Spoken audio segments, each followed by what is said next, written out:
कोल्हापूर जिल्हा म्हटलं की नजरेसमोर येते ती ऊसाची शेती. पण इथल्या पीक पद्धतीत आता बदल होतोय. अनेक शेतकरी केळीसारख्या नगदी पिकाकडे वळू लागलेत. हातकणंगले तालुक्यातल्या अंबप गावचे विश्वनाथ सावर्डेकर त्यापैकीच एक. गेल्या 10 वर्षांपासून ते केळीची शेती करतात.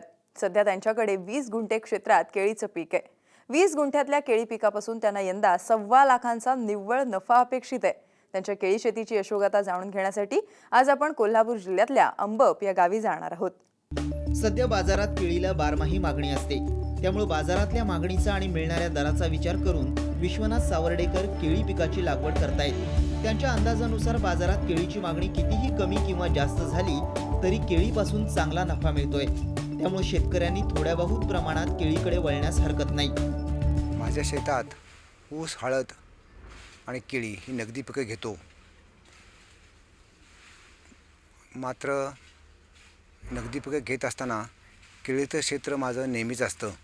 गेली 10 ते 12 वर्ष मी केळीचं पीक घेतो आणि एकंदरीत केळीचं पीक हे 12 ते 13मध्ये निघून आपल्याला लागलीचं उत्पन्न चालू होतं. म्हणून केळीचं पीक हे मी घेतोच. विश्वनाथ सावर्डेकरांच्या मते केळीची यशस्वी शेती करण्यापूर्वी पूर्व मशागत फार गरजेची आहे. त्याचबरोबर केळीच्या लागवडीनंतर रासायनिक तसंच जैविक खतं योग्य प्रमाणात द्यावी लागतात. ही कामं वेळीच केल्यास केळीचे घड वेळेवर बाहेर पडतात. त्यामुळे 13 ते 14 महिन्यात केळीचं पीक निघण्यास मदत होते. सध्या त्यांच्याकडे 20 गुंठ्यात 700 रोपांची लागवड आहे. केळ हे फळ बारमाही असतं आणि ते सर्व थरातल्या लोकांना बारमाही चालतं. 5 वर्षाच्या मुलापासून 2 वर्षाच्या मुलापासून ते 100 वर्षाच्या ह्याच्यापर्यंत सर्वसाधारण सर्व परिस्थितीतल्या लोकांना केळ हे अत्यावश्यक आहे आणि ते बारमाही पीक फळ आहे. म्हणून केळीला सातत्यानं मागणी असते. दर कमी जास्त होत असतो तर मागणी ही नेहमी असते. म्हणून केळी मी पीक घेतो. केळीचे घड बाहेर पडल्यानंतर केळीच्या बागेची विशेष काळजी घेणं गरजेचं असतं. घड पूर्ण बाहेर पडल्यानंतर ते दोरीच्या सहाय्यानं बांधण्यावर सावर्डेकर भर देतात. त्यामुळे पावसाळ्याच्या दिवसात वादळ वाऱ्याच्या नुकसानीचा सामना करावा लागत नाही. त्याचबरोबर केळीची पिल्लं कापणं, पालापाचोळा काढून बाग स्वच्छ ठेवणं यासारख्या गोष्टी करण्याकडे ते विशेष लक्ष देतात. त्यामुळे केळीचं अपेक्षित उत्पादन मिळण्यास मदत होत असल्याचा त्यांचा 10 वर्षांचा अनुभव आहे.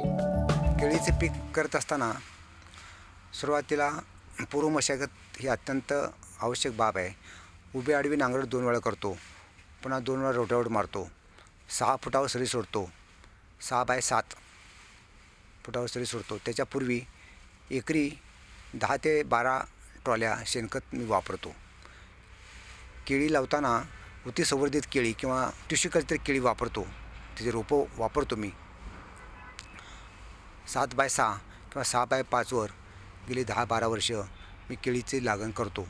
लागण करत असताना सुरुवातीला रासायनिक खताचा डोस रिंग पद्धतीने देतो.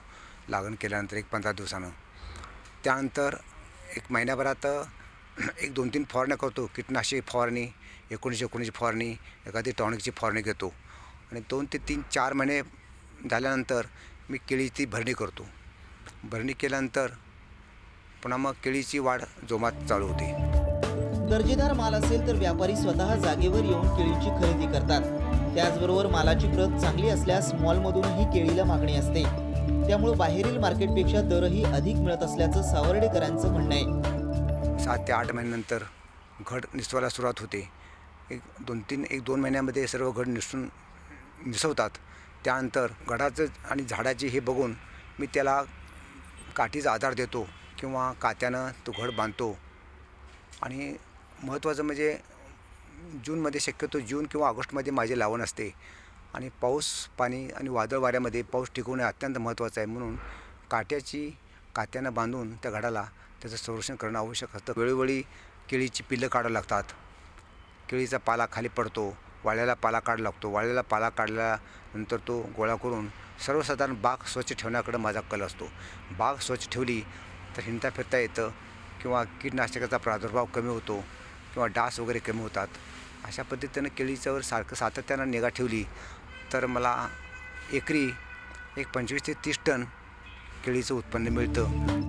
सावर्डेकरांनी सध्या 20 गुंठ्यावरच केळीची लागवड केली आहे. त्यासाठी G9 जातीची त्यांनी निवड केली आहे. ही लागवड 5 बाय 7 अंतरावर करण्यात आली असून रोपांच्या दोन्ही बाजूने ठिबकच्या लाईन अंतरल्या आहेत. त्यामुळे केळीची जोमानं वाढ होतीये. या 20 गुंठ्यातही त्यांना जवळपास 75,000 रुपयांचा खर्च आलाय.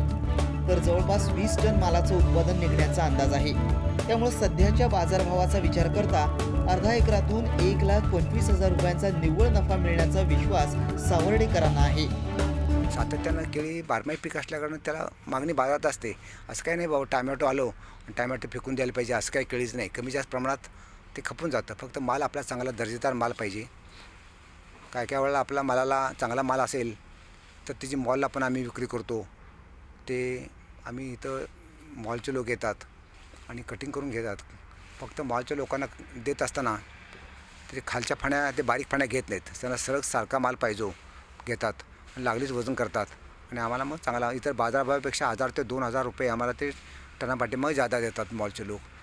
केळीचं चांगलं उत्पन्न येण्यासाठी एक महत्त्वाचं म्हणजे आपल्या शेताचा पोत जमिनीचा पोत अत्यंत चांगला असणं आवश्यक आहे. जमिनीचा पोत चांगला असण्यासाठी त्याला पहिल्यांदा हिरवळीचे खतं घेणं, ताग वगैरे घेणं, तो गाडल्यानंतर मग पुन्हा केळी करणं. एकूणच केळी हे शाश्वत नफा कमवून देणारं पीक असल्याचं सावर्डेकरांनी 10 वर्षांपासून दाखवून दिलंय. त्यामुळे नव्यानं केळी पिकाकडे वळणाऱ्या कोल्हापूर जिल्ह्यातल्या शेतकऱ्यांना सावर्डेकरांची केळी शेती नक्कीच मार्गदर्शक ठरणार आहे. राजेंद्र हक्कारी, साम टीव्ही, कोल्हापूर.